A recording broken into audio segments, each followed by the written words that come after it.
I thought I'd talk a little bit about another aspect of being a secret agent, which is my favorite thing to teach. I am hoping to have more what I would call quantum citizens, people who are energy sensitive, who use their intuition, who are psychic, who talk to animals, who talk to ETs, if that's what they're meant to do. But that doesn't mean you become a pro. When you put on aftershave or you put on lipstick, you don't suddenly become a makeup model or a cologne model. You integrate that into your life. And that's what I'm hoping people will learn to do, is to take these skills and integrate them. What I have found mostly, at least in the area I'm in, which is a very specific kind of demographic area, is that people want to learn things to then either give them power, give them a self-identity, or as a pretty easy way to make money, like, I'll go to a class and, pay $300 and boom, I'm a Reiki master. By the way, I became a Reiki master online for $20. I think I'm at level 2 or something. Ridiculous. I'm sorry. I'm old school.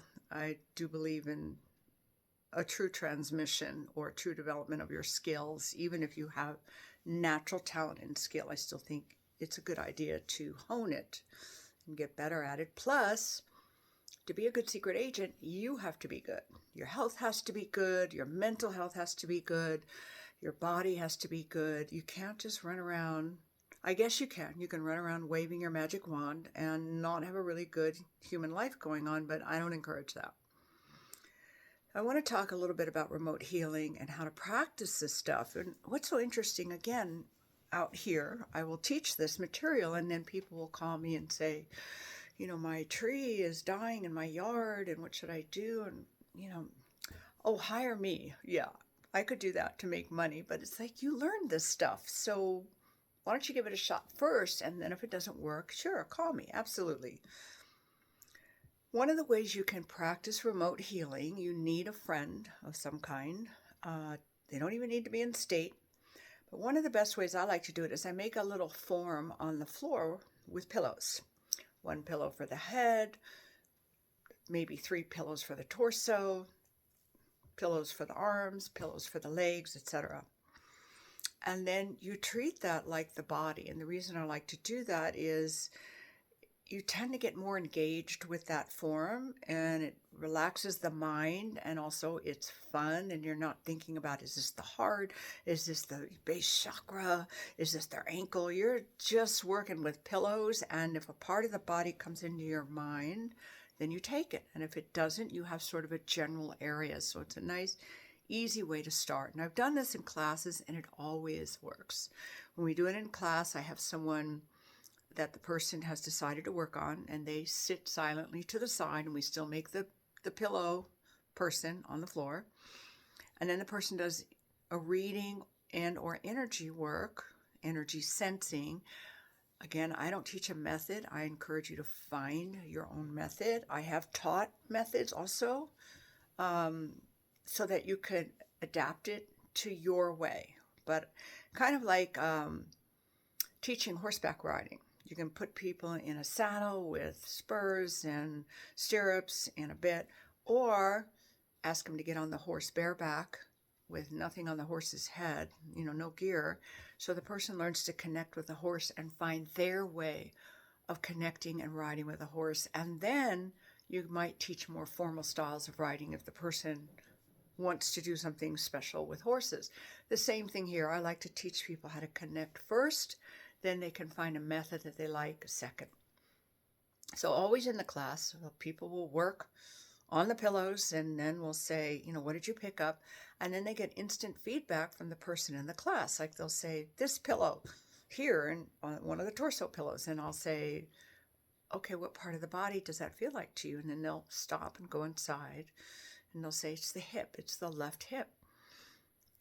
What else do you get about the hip? And then we just kind of get more and more information, as much as we can get. And then we turn to the person and say, how's that feeling? And I have yet to have this system fail, that the person always goes, yeah, that hip has been bothering me. It's hurt me. Sometimes they've had an accident, or sometimes it's just out of alignment. So that is the first step, is learning to trust that what you're picking up is real. And then you can start doing this with animals. Like sometimes I'll go work with people and I'll tell them their horse's left shoulder is out. Maybe it's the saddle, maybe the horse tweaked it or something like that. So you can do this with someone who can give you feedback in order to build up your trust in yourself and what you're picking up in terms of just diagnosing. Never mind working on anybody. Let's just take that off the table right away so you don't freak out like, oh my God, I've got to heal them. No, let's just see if you can pick stuff up. So you could do this with someone in New York. You don't even have to do it at the same time. You can write down or record what you're picking up. You have an agreement with the person that you're going to do this, and then you're going to call them the next day and check it out. Now, don't freak out if you talk to the person and go, no, there's nothing wrong with my hip. Ask some more questions, like, have you checked out how you've been sitting the last couple of days? Have you gone running recently? What, when you're in bed, does it hurt? Did you do something to your hip and maybe it's not hurting, but you did something? So in other words, don't be afraid to ask questions, not to try to prove yourself right, but to get enough information, because a lot of people have no idea what they're feeling. People come here for meditation. 90% of them, again, in this area, I'll say, how did that feel? And they'll go, good, okay, nice. I'm like, well, what does good mean? Like fireworks good? Or good like you ate a lot of food? Good like you just put down a book that you finished reading? Good like you're looking forward to something? So it's really interesting. People want to do energy work and tune in and all of this. To me, you cannot do that and have no idea what's going on here in this vessel. This is home base here. So ask questions in order to help them feel, not that you're fishing for answers to be right. And you tell them that. Just say, I'm trying to get a little bit more detail so I can understand things. When you're working on the pillows and you pick up something, do the same thing for yourself. And you can actually have a pad of paper nearby and write notes for yourself if you need to. So say on the arms, you're picking up something and it feels like pain. It feels like, a stressor. You can ask, is this the wrist? Are this the fingers? If so, is it the pinky? Is it the middle finger? You can ask, does this feel like muscle or bone? Did it start like it's the elbow? Does it feel like it's at the elbow? Let me go back up the arm. Did it start somewhere else? So you're doing this not to be right, but to be curious, to find out all you can find out from what you picked up. Sometimes, too, people will pick up something that hasn't happened yet. So we've done this, too, when we've practiced in class and people have each other's phone numbers and somebody will say something to somebody and they go, no, that's not true. 4 days later, it's true. And luckily, they call each other and go, you know what you said in class? It's true. It happened. It wasn't happening when you said it, but it's happening now. And for those of you who might think that, oh my God, we're making it happen by thinking it, I'm sorry, I just don't go with that. I understand about our thoughts definitely impact our vibe and our behavior, but if we manifest everything we think, I would have blown Earth up about 4 or 5 times already, just today alone. So please take that off the table. If somebody says to you, well, it happened, my hip happens because you said it hurt and now it hurts and your evil, mean, negative thoughts made it happen. No, not in this tradition. I don't believe it. Never seen it. Sorry. BS. So that is a way to start practicing with remote healing. Now you can also do this at work. And this is what I mean about being a secret agent. You don't tell somebody, I tuned into you and I can feel your back's hurting. You can be with somebody getting water and say, is your back okay? Is your back hurting? They go, yeah, why? And you can tell a little white lie to begin with and say, well, you're like standing a little funny, or, I just got a feeling, something like that. You don't want to run around, getting all woo-woo at work, because it's not part of our culture. And that's not the point. The point is you're practicing. After a while, the people who are meant to know what you do, what you are interested in, they will pick it up. When I was a professor, I always had students that would stay after class and go, who are you? Like, what are you really? Like, you're not a normal professor. Like, what's going on here? And I would tell them. And I would work with them after they had taken every class with me they could possibly take, so there was no ethical issues about working with me on this stuff. And then they might come to a class and get a grade. So you can be a secret agent. And if you're in a helping profession, yes, you want to watch your ethics around stuff like this, but you can slowly do these kind of practices, and people who are meant to pick up on it will. And then they'll start asking you things like, my stomach feels funny. Do you pick up anything about that?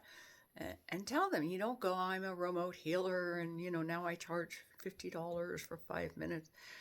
Oh my goodness. It's crazy out there. It's just like the new age industry is like, I can make money by doing absolutely nothing but tuning in with absolutely no work, no self-care. No, I don't think so. And yet, that is a lot of what's going on. Is it looks like easy money. And a lot of Reiki people I met said they went into Reiki because it's like they felt good doing it and they could make some money. Like, okay, good start, but it goes a little deeper than that.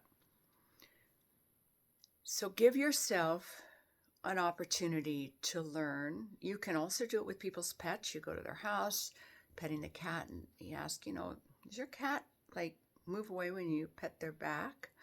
And the person might go, yeah. And you can say, have you thought about, it might be this, it might be that. And again, what you're looking for is feedback to build up your confidence.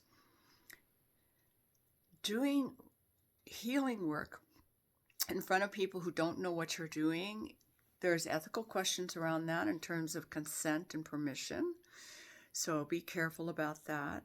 But once you feel pretty confident, you can also then use the pillows, and while you're working on the pillow, the shoulder of your friend who is a pillow, and you have permission from your friend in New York or in Serbia or Croatia or Gaza or the Ukraine, you can work on them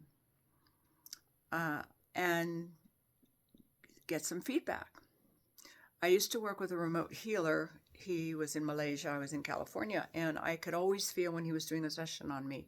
Even if I was cleaning the house or picking up horse poop, I knew when he did a session and I could feel what was going on. But I would still always call him to confirm it because it was fun. Like, oh yeah, I actually really do pick up on this and I really know what he's doing, etc. So you want to create situations where you can try stuff and get a lot of confirmation. Now, when it comes to healing work, yes, there's a lot of methods, and there's crystals, essential oils, Bach flower remedies. There's a couple of ways I learned where you look at visual patterns with that are on cards, and your eyes move in certain directions, and the colors do something, and it can change something inside of you. My most profound energy healing is literally sitting next to someone and not a word is spoken. No arms are waved.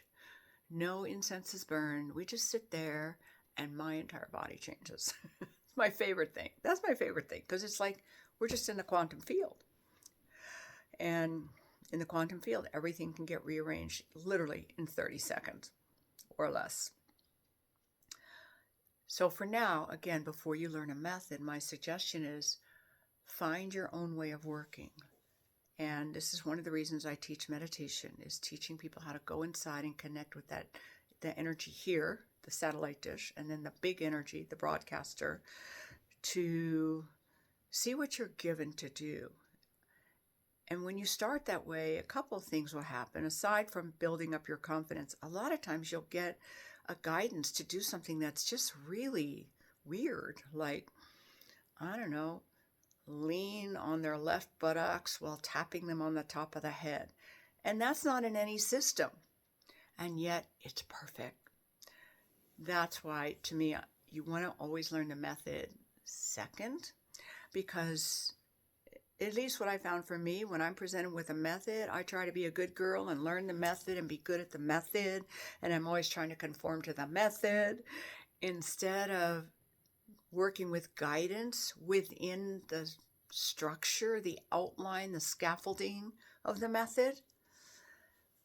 Some people, you might be able to learn the method first and then build up your confidence enough to expand the boundaries and not get rigid about it. But personally, that doesn't work for me. I always, and my teacher taught this also, I always like to learn my own method first, and then as I learn other methods, I can incorporate those. It's like I build up this internal library, like, okay, I have 4 different ways of doing remote healing.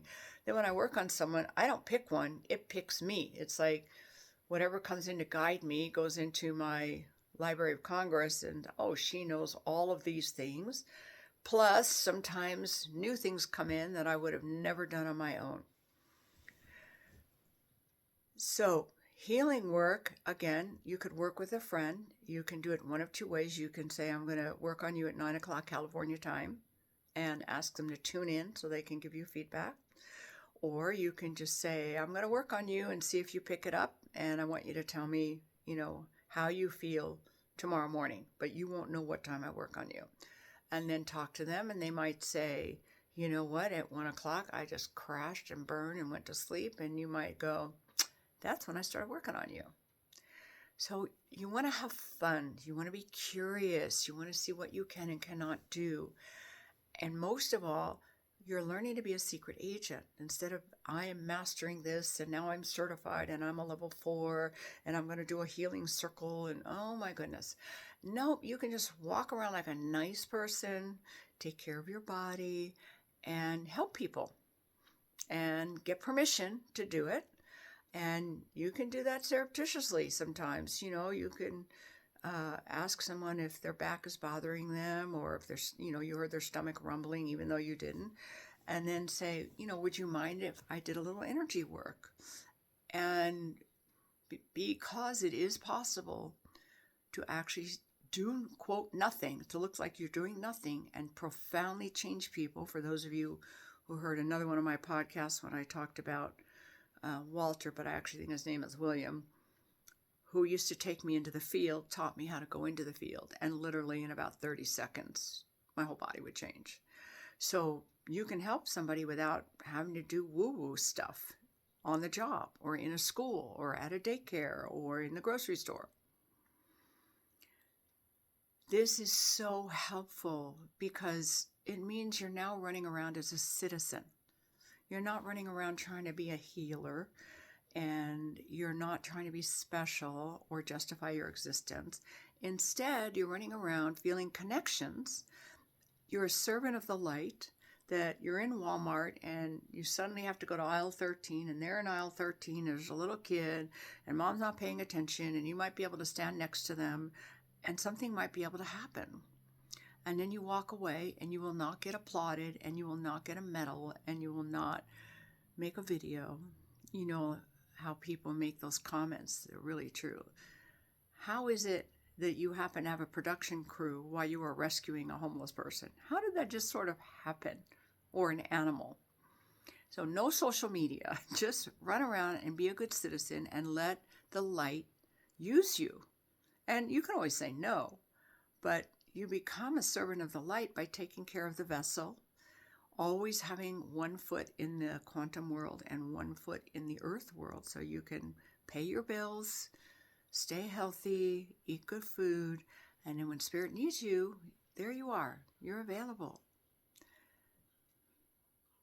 And most of all, you want to do this from the spirit of curiosity and fun. So, remote healing, practice diagnosing first. Second, fool around with different ways to heal with energy that are quiet and respectful. Then after that, if you feel a bigger calling, you'll follow it, right?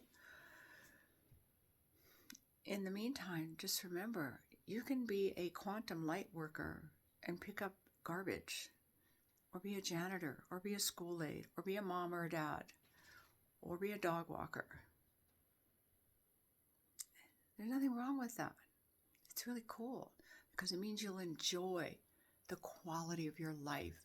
Because if you don't enjoy the quality of your life, being a Reiki master is not going to make you happy. you have to be happy first. What we do for a living doesn't make us happy. It's part of the package, right? Just like, being skinny doesn't make you happy, but it is part of the package. So I would say pay attention to the whole package. Have fun, be curious, and see where it goes from there. I hope this helps. Hope to see you in one of my groups and or a private session. And in the meantime, stay childlike, but also have a good inner adult so you can get through this life. Talk to you soon.